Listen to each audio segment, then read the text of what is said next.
ಧರ್ಮೋಪದೇಶಕ ಕಾಂಡ 5ನೇ ಅಧ್ಯಾಯ 16ನೇ ವಚನ ಓದ್ಕೊಳ್ಬೇಕೆಂದು ಕೇಳುತ್ತೇನೆ. ಧರ್ಮೋಪದೇಶಕ ಕಾಂಡ 5ನೇ ಅಧ್ಯಾಯ 16ನೇ ವಚನ.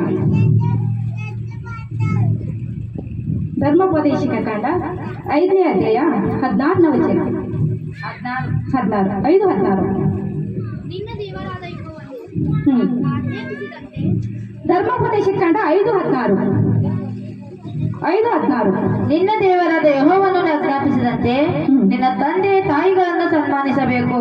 ಸನ್ಮಾನಿಸಿದರೆ ನಿನ್ನ ದೇವರಾದ ಯೆಹೋವನು ನಿನಗೆ ಅನುಗ್ರಹಿಸುವ ದೇಶದಲ್ಲಿ ನೀನು ಬಹುಕಾಲ ಇರುವೆ ಮತ್ತು ನಿನಗೆ ಮೇಲಾಗುವುದು.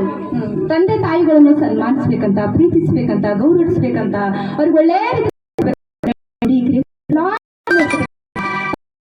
ಎತ್ತು 9 ದಿವಸ ಎಲ್ಲ ನಮಗೆ ತಾಯಿ ಮಾಡಿದಂಥ ಉಪಕಾರ ನಾವಳಿಗೆ ಮರಿಬಾರ್ದು, ಒಳ್ಳೆ ರೀತಿ ನೋಡ್ಕೋಬೇಕಂತೂ ಈ ಮಾತಿನ ಅರ್ಥವಾಗಿದೆ. ಪ್ರಿಯ ಸಹೋದರರೇ, ಇದರಲ್ಲಿ ಒಂದು ಹಾಡಿದೆ.